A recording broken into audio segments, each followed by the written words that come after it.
Saving America one entrepreneur at a time, it's the Biz Wrap Podcast with your host, Michael Manahan.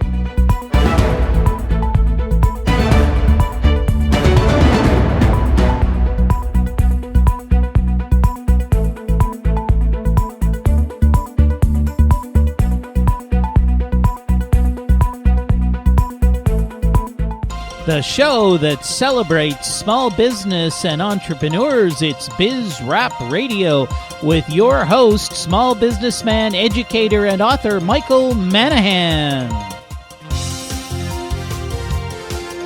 And welcome to another edition of Biz Wrap Radio with your host, Michael Manahan. And thank you so much for joining me today. We've got an absolutely great show lined up for you. If you've not listened to us before, Biz Wrap Radio is the show all about small business and entrepreneurs. Yes, we're here to celebrate small business and entrepreneurs, and we're fighting for small business and entrepreneurs. Some things you may not know. Most people in America actually work for small businesses, and as we pull out of the recession, most jobs are created by small businesses. So we are a significant force in the economy. I myself am a small business person as well as an educator and an author.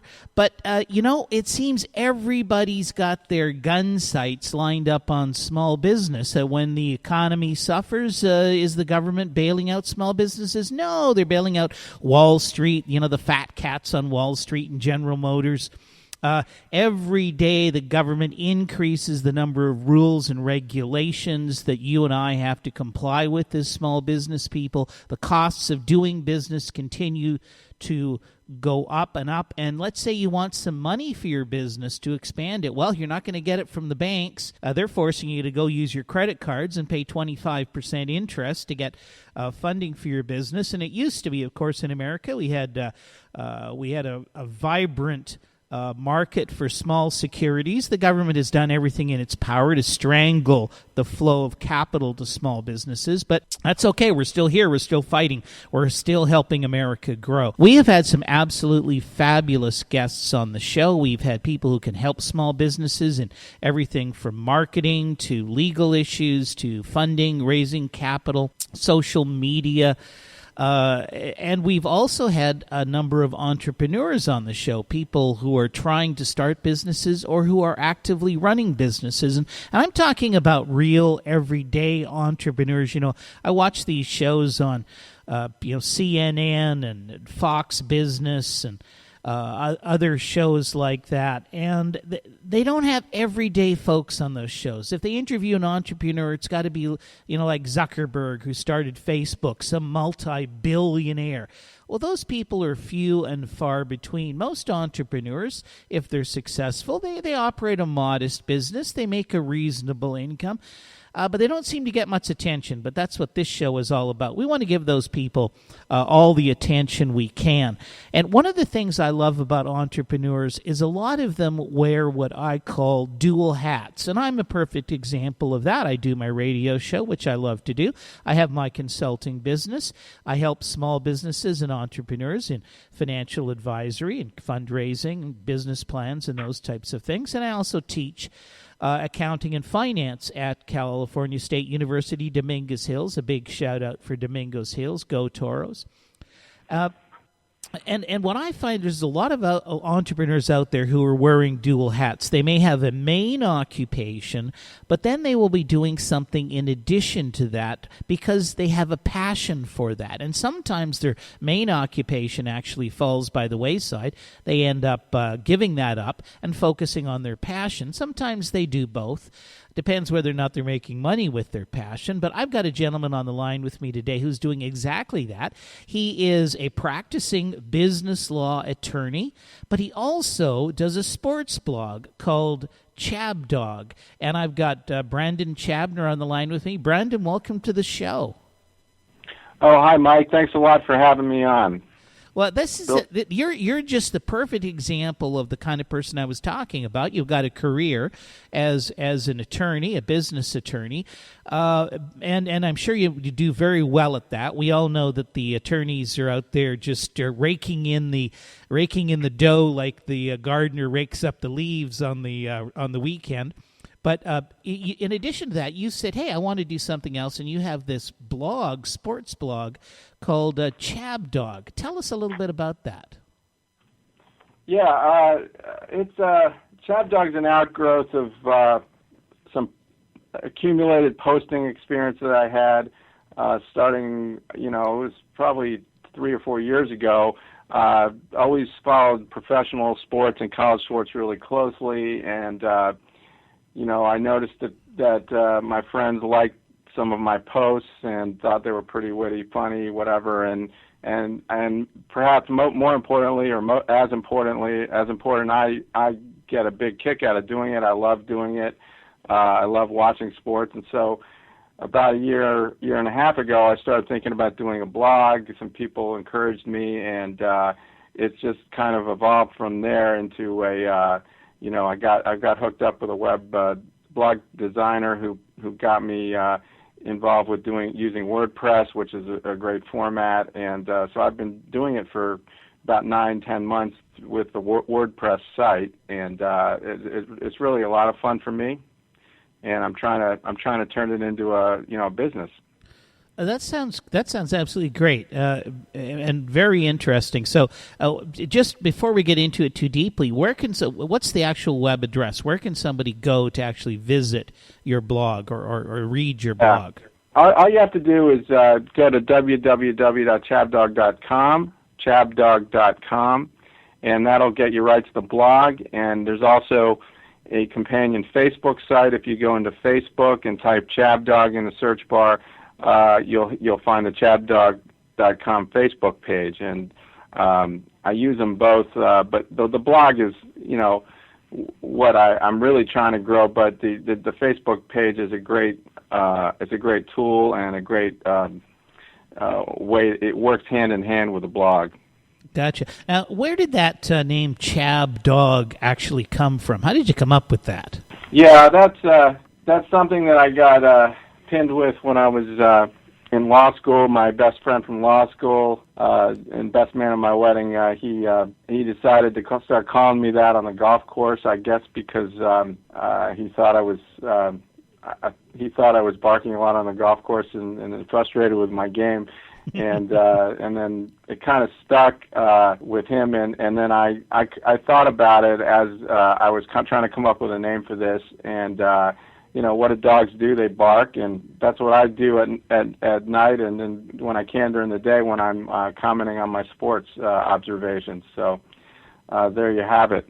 It's a play on my last name, Chabner. Right, got it. Well, it's kind of a unique name, and one of the challenges people always have is, what do you call your business, or what do you call your company? And it's tough as the internet's exploded, as domain names become increasingly difficult to get. Right, you get that domain name locked down. It's terrible. I was I'm working with a small company, and they had an established name before they actually had an internet presence, and my God, we tried every version of their name you could imagine, and could not get a URL that was even close unless we wanted to buy it. And there was one guy, he had the ideal name that we were looking for up for sale. He wanted $2,500 for the URL. It's just incredible. Those people are all over the place. They're kind of like squatters, and they just accumulate all sorts of names and domains and just sit around, hold them, and wait for people that are desperate to buy them. That's incredible. What a business model. I bet you there's some real savvy guys that have, 2,000 or 3,000 of these names, and they're out there peddling them and making a ton of money off of it. Well, good for them. I'm a big believer in free enterprise, and if you can figure out how to do it, go for it. Well, that's great. We got about 1 minute left before we have to go to commercial break. So, but just give me an idea. Was this a difficult project to get started? Did you find it really challenging, or was it pretty easy to get a website going and get it set up and learn how to do these blogs? I think it helped that I was a business attorney, and it gave me some contacts, some people to talk to, particularly the guy that helped me, David Juris, with setting up the website itself. I met him through a client of mine, and I met a couple other people along the way who gave me some tactical advice on, where to post, how to post things. That helped a little bit. But for anybody, it's just a lot of time, a lot of faith. You have to really believe in what you're doing, because it takes a lot of time that you're not getting paid for. You're just being. I'm being creative. I've got to keep the content coming in, but if I love what I'm doing. That's the bottom line, and so I make the effort and the time to do it. Well, that certainly makes a difference. I'm on with Brandon Chabner. His blog is Chabdog. Go to chabdog.com. And Brandon, we got a break for commercials, but we will be right back after these messages. Okay, great.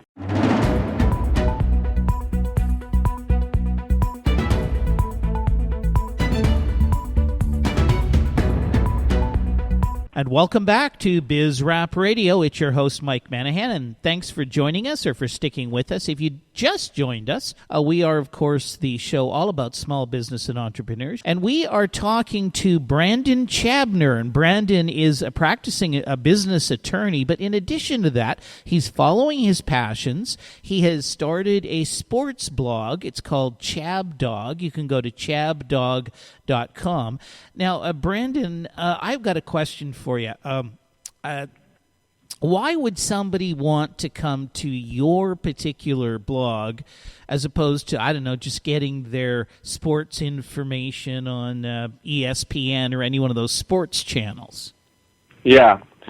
Well, that is a bottom line question, and what I'm trying to do with this blog is I am trying to not only give people a perspective on what I think is happening out there, who's playing well, who's doing the right things, making the right moves, and give them information. But I'm also trying to entertain. So if people are looking for something that's a little more that's more edgy, more avant-garde, and maybe makes them laugh, makes them cry, makes them think about something that ESPN won't make them think about because they're too afraid to kind of step over the line, they should come to my site. I like looking at ESPN and similar sites, but they're very constrained in terms of how creative they can be and what exactly they can say and who they might be offending, and they're just beholden to advertisers and to the athletes. And I'm out there,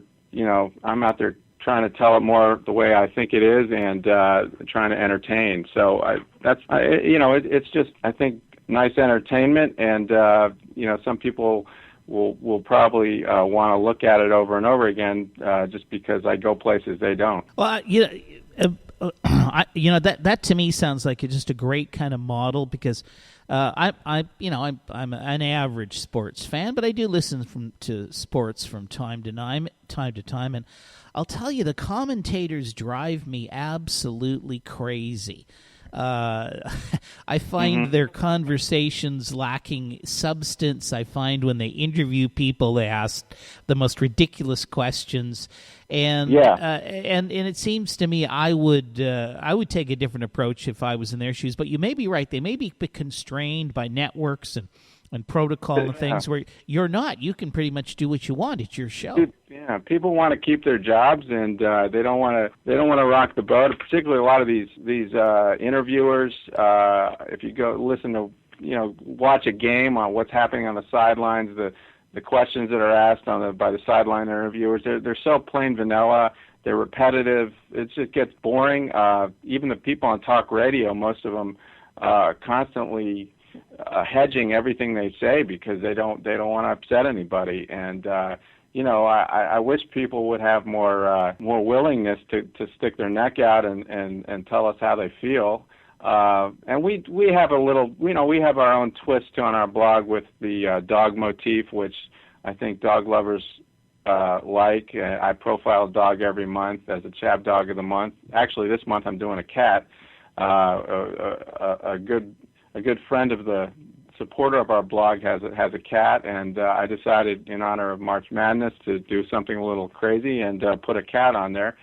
and we do, we're doing restaurant reviews now. I really had a great time going to Hermosa Beach Fish Shop recently and wrote a review of that. It got a lot of viewers on Facebook, and we have voting polls. We have the blogcast that you can listen to, and so there's other things besides just my commentary on the nightly events of the day. Gotcha. So you're kind of filling out the content on your website with other things that people coming there might be interested in, but it's all kind of centric, if you will, around you and your thoughts and ideas and experiences. That's kind of a neat model. I like that. Yeah. Yeah, you got to differentiate yourself. I mean, that is the ultimate draw, I think, because there's so much noise out there. There's so many other places people can go to read about things, and why go to your? You have to give people a reason to look at your site. So if somebody is listening to us is thinking, hey, I've been thinking about doing that kind of thing, starting a blog, with either for my own business, i.e. one that I'm actively involved in, or alternatively for perhaps a passion of mine that's maybe outside my main business activity. How do you go about getting exposure? How do you go about finding people who will come to your website and read what you have to say? Yeah. You have to be constantly creating content and out there in front of people, and obviously there's different models. My model is based largely on getting my posts out there on Facebook and Google and Twitter. I'm using Twitter now more than I did before, and I think that's really starting to boost the numbers. My hits this month are kind of exploding, and the page views I have in February I had 110,000 hits and 27,000 page views. In March I'm already getting close to, and we're only 4 days in, I'm getting close to 75 to 100,000 hits, and so I use these social media platforms to get my blog out there so people can see it. And Facebook has a great program for advertising that's I think pretty cost effective. You can boost your posts for minimal amount of money, and it gets out there to a lot of people. That's something a lot of people may not know about. So if you have a Facebook page, what you're saying, you got a Facebook page, you put a post on your Facebook page, and you can increase the exposure for that posting by paying Facebook some sort of fee. Yeah, you boost the post. You can choose how much you want to throw into that boost. You could boost it for $1 for 1 day for $1, or you could put $200 into it for a day, but that gets awfully expensive, Right. So I'm self-funding this. I've got to really watch it and be prudent about how I put my advertising dollars out there. Right. But I think it's a good value. Well, if you can do it for a few dollars, I mean, most people can afford something like that. I didn't actually realize that Facebook had that feature. I work with a company that does a lot of advertising using Google Ads. They probably spend $10,000 a month on Google Ads, but I actually did not realize that Facebook had a model as well. So that's definitely something people should be looking into, because I'm sure every business owner now, at least I would hope every business owner listening to this show, has a Facebook page in addition to their website. It's kind of the thing, you got to have it. And if you're looking, and the other thing I do is I do use ESPN a lot. I not only do I comment on the scores that are posted there, but I go into the chat rooms. There's a conversation room basically for every game, and I post my comment in there, and it's marked with Chabdog's logo, so they know that Chabdog's making the comment. And I go into the Facebook pages for the different teams when I have time, and I can post my comment in there, and as Chabdog, and so people see that. And I think I've been getting, I get some new, Chabdog gets Facebook friends and likes, and it gets viewers to the blog through that. now you're doing all of this posting. You're posting on your own blog site. You're posting on ESPN. You're posting on other sites out there, obviously to gain exposure for what you're doing. But that just sounds like a time-consuming activity. How much time do you spend on your blog? You really want to know? If I didn't like it, put it this way: if I didn't love it, if it didn't give me energy and I didn't look forward to it, I wouldn't be doing it, because it takes, last night I think I spent 2.5 hours last night between 11 o'clock and 1:30 in the morning getting my posts for the college games, the pro basketball, and the NHL done. And I created in honor of your show, I did a special motif where for NHL and NBA games, my comments referenced songs or lyrics from my favorite band's songs, The Doors. So I had to be. I felt like I had to be extra creative. And if you want to look at that at the next break and tell me what you think, hopefully you can recognize some of the songs I was referring to in some of my posts. Well, that sounds fantastic. Look, we're coming up on another commercial break. Brandon, can you stick with us for one more segment? I'd love to. Thanks. Okay, great. So it's Biz Rap Radio. Your host, Mike Manahan. We're talking to Brandon Chabner. His blog, chabdog.com. Check it out, and we will be back right after these messages.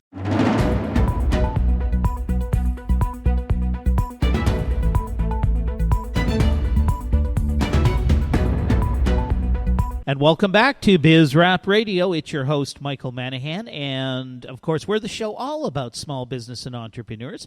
If you're just joining us, we've been talking with Brandon Chabner. He runs, in addition to being an attorney, a corporate law attorney, he runs a sports blog. It's called chabdog.com. It's kind of a passion of his, and we've been talking to Brandon about how he has the amount of time it takes, what was involved in setting up this sports blog. And Brandon, thanks for sticking with us.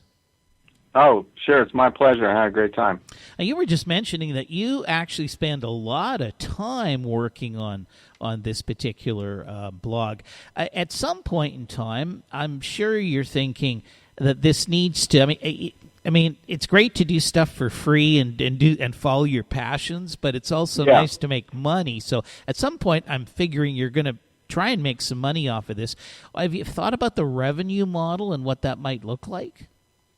Yeah, I really think that this has to be driven by, ultimately by building the viewership up to a critical mass that will make it makes sense for advertisers to want to be associated with me, and they will have to they'll pay a reasonable advertising charge to be on my blog, visible on my blog, and so that's the initial revenue stream I see. I hope that at some point I can brand some, that I have a brand name that could bring me some revenues in terms of maybe merchandise.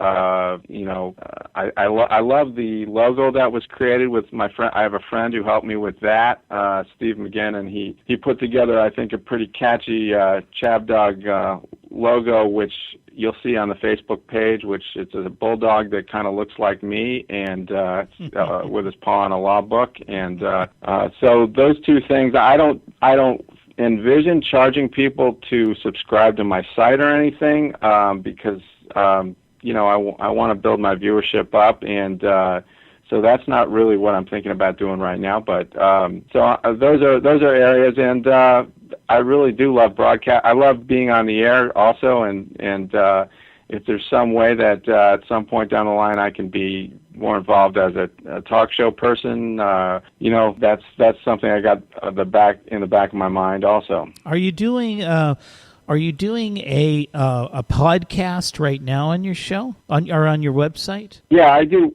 What I do is I call it a blogcast, and I just did one recently with the Australian Open, one of the semifinal matches between Nadal and Berdych, where, by example, I had I had that on in the background, the actual broadcast that I was watching on my computer, and as that's going on, I'll be basically talking about what I'm seeing and making my commentary, and I might have a caller. I had a caller on that show. I thought it was pretty entertaining, and that's the way another way I'm getting out there, and I basically can after I make the blogcast I use Blog Talk Radio, I can capture that and put it on my website, and then send that as part of a post to my audience, so people can listen to it. I did a lot of those with Monday Night Football, because I love doing that with football games too, and pro basketball and college basketball. Well, maybe I should introduce you to the guys out at KCAA 1050 Radio. Of course, the BizRap Radio broadcasts on KCAA 1050 San Bernardino, Riverside, which is in addition to, of course, being available on our website. Our time has just been changed, actually. We were on Tuesday afternoon, and we've now been switched to Friday at 3 o'clock p.m. So the show's being pre-recorded, so hopefully when the show airs, it's still on Friday at 3 p.m. But that's the current time slot for it, which is a really good time slot. But I'd be happy to introduce you to the guys over at KCAA 1050, Gary Garver, who is the business development guy over there, and who knows, maybe you might like to work a deal with them and get a little sports talk show going. I'd love that. I mean, I feel comfortable doing it. I love talking to people about sports, and I think I'm kind of I've got enough knowledge and exposure to a wide range that I can handle pretty much anything that's thrown at me. I mean, there's certain sports that I don't really want to talk about because I'm not interested in. So if somebody calls up burning desire to talk about bowling, it's going to be difficult. But I could even handle that for about 10 minutes. Yeah, or as I was listening to something on the radio the other day, and somebody mentioned curling. And do you know much about curling? I actually love curling. Oh, you do? That's in the Winter Olympics, right? And it's basically like shuffleboard on ice. Yeah, well, I'll tell you, there's not a lot of sporting people in the Manahan family, but our one claim to fame in the sporting world was a somewhat reasonably close relative of mine living up in Canada was actually a world champion curler, and he and his team won the show or the event. I think it's called the Brier, which is like the International World Championship of Curling, and he won that. I think it was 3 or 4 years in a row, way back in I think it's probably the 50s. I think curling is much more interesting than bowling, and I would love to talk to your relative. Well, he's long past, unfortunately. But yeah, I got addicted to that when the Winter Olympics were on, and I couldn't stop watching it. Mm-hmm. It's a different sport, that's for sure. Well, there's different sports all over the world. Do you ever do a feature like maybe you take one kind of sport that Americans are not too familiar with and maybe highlight that or talk about that sport a little bit? Well, I felt like I was actually doing that with curling. Curling was going on a little before this current blog started, but I was doing something less formal with I had a Google platform for my blog before this, which I used for a few months, and I believe I had some discussion on there about curling, and I'm going to definitely cover it when it starts up again in next year.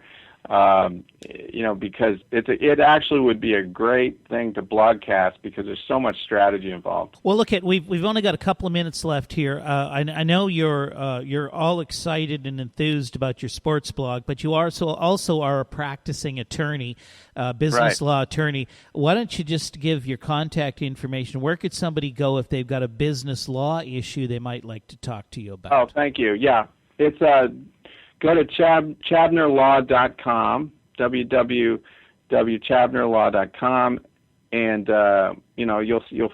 you'll get my site. I do essentially outside general counsel work for private companies, done some work for some public companies as well, and I have some good knowledge from some of the big firms I've practiced with on securities matters.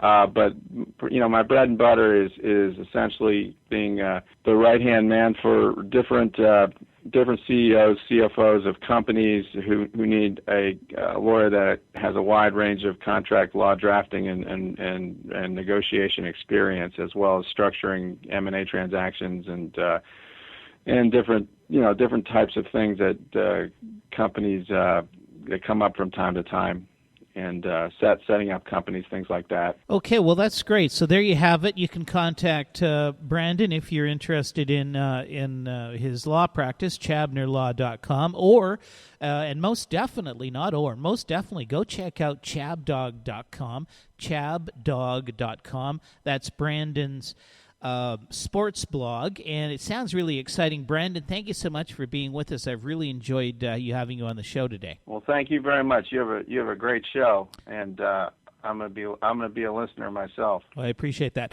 It is Mike Manahan here on Biz Rap Radio. We are the show all about small business and entrepreneurs, and we will be back right after these messages.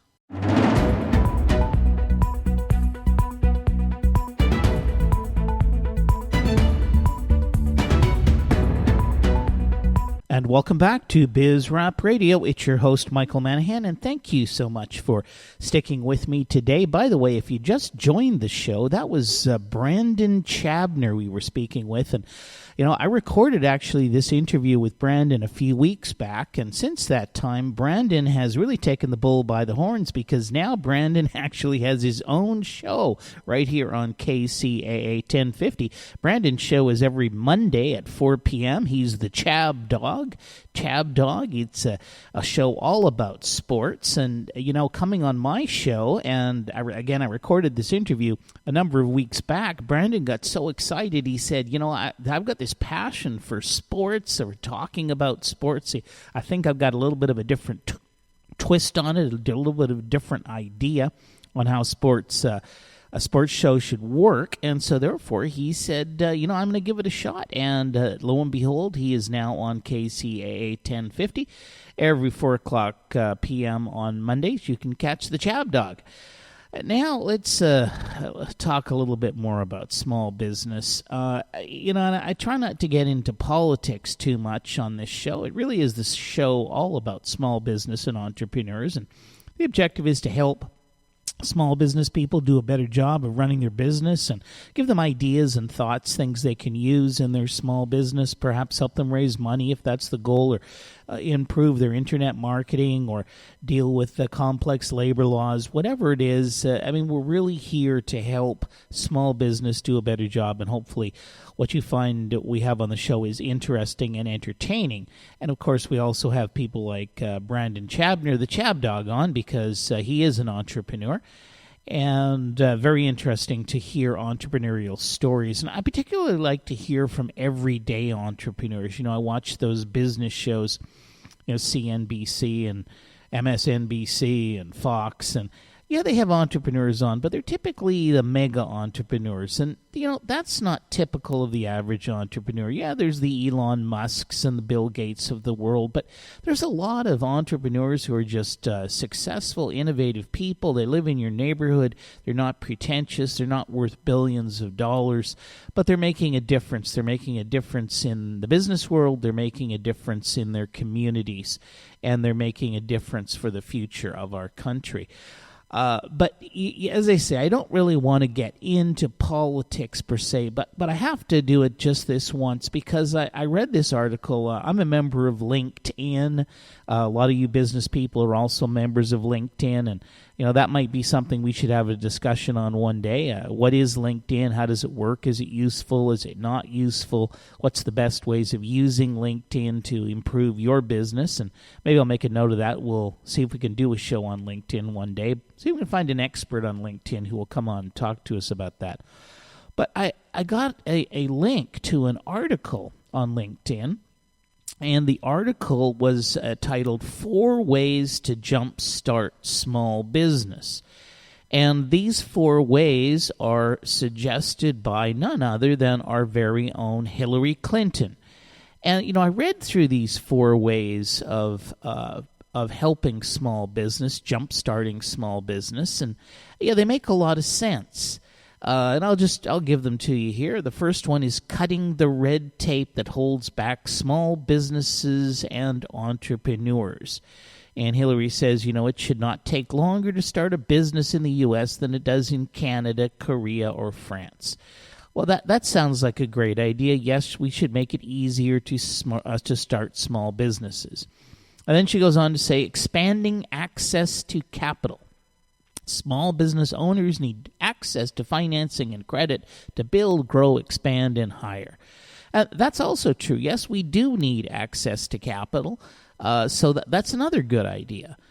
Third, she says, providing tax relief and tax simplification for small business. Now, who can argue with that? I mean, small businesses with 1 to 5 employees spend 150 hours and $1,100 per employee on federal tax compliance. Well, you know something? I'm a small business guy, and I think we probably spend more time than that on federal tax compliance. So, yeah, that's another great idea. And then finally, Hillary says, expanding access to new markets. Every American small business should be able to tap new markets, whether they are across their city, their state, or around the world. Some American businesses are already doing this through new platforms such as Etsy and eBay. Well, that's also another good idea. Sure, if you can expand the markets for small businesses should do better. So those, thank you, Hillary Clinton, for those great ideas. But I hate to be the cynic in the crowd. What took you so long? My dear, you've been in politics for the last 40 years. Yes, that's right, 40 years. These problems didn't start yesterday. We have had problems with overregulation, with excess tax rules and regulations and tax compliance. And we have had problems with access to capital for small business for 40 years. Now, after 40 years of being in politics, you've just woken up and realized these are some of the problems. You see, that is the problem. The problem is that it's expedient for politicians to talk about stuff when they think it is going to get them some votes. But in the interim, they do very little to really make a difference. And in fact, the majority of federal policies that have been enacted in the last 40 years have done exactly the opposite. They've created the very mess that makes it so hard for small business people to operate in this country. I mean, tax compliance, IRS audits, but it's not just federal tax, it's state tax, it's city tax. There's here in LA County, you've got LA County property tax. They'll charge you a property tax on your filing cabinet and the desk you're sitting at. And that is just the beginning. Labor laws and regulations. We did a show a few months ago where we talked about labor laws and regulations. And if you're a company that has 50 employees, I think there is something like 25 or 30 pieces of labor legislation that you are subject to comply with. That's at the federal level. And if you do not, you are in big trouble. And many of those labor law legislation acts provide for tremendously large fines. We've talked about the nightmare of complying with the I-9 rules and regulations when you hire new employees, and you've got to turn into Mr. Detective and Mr. Police Officer to make sure those people are not here in the country illegally. And then, of course, the government's ranting and raving about its wonderful E-Verify system. Yeah, but here's the deal. If you use E-Verify, you find out an employee is not eligible. In other words, his Social Security number does not check out. Guess what? You cannot fire him on that basis. So what point is E-Verify? If you do fire him, you could be charged with discrimination.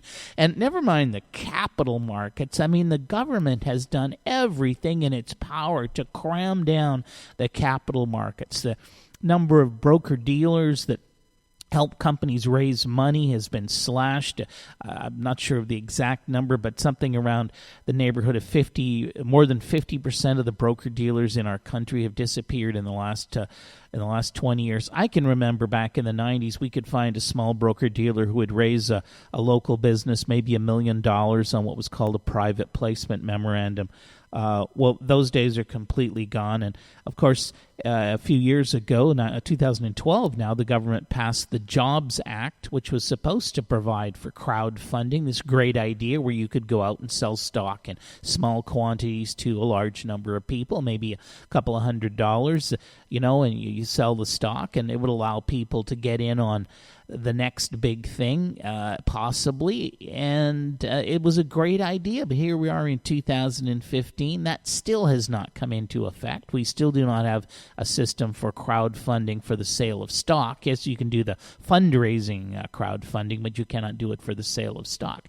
So this it goes on and on. The government makes it more difficult for us to operate, and then after 40 years, politicians like Hillary Clinton come up with this great idea. Oh, we can help small business by making it easier to get money, making it easier to comply with all of the tax laws, and by the way, with cutting some of the red tape. Well, why did you put all of that red tape in there in the first place, Miss Clinton? Didn't you realize that if you did that, it would hurt small business? Didn't you listen to the voice of small business when you were doing all of that? Apparently you didn't, and your fellow politicians didn't. And by the way, I'm not blaming Democrats here. I'm putting the Republicans right in that same basket.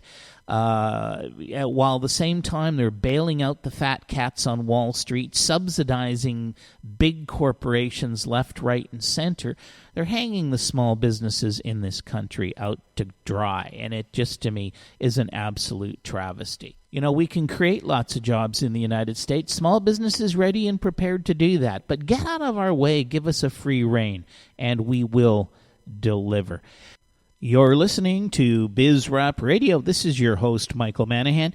Here at Biz Rap Radio, we believe we can fix the United States of America through a fundamental concept that individuals pursuing their own economic interests in free markets will create more prosperity for more people than can ever be achieved through government regulations and a planned economy. Anyways, that's the way we see it, Biz Rap Radio. And that brings us to the end of the show for this week. I really do thank you very much for listening. I love doing this show. I have so much fun. I love hearing from the listeners.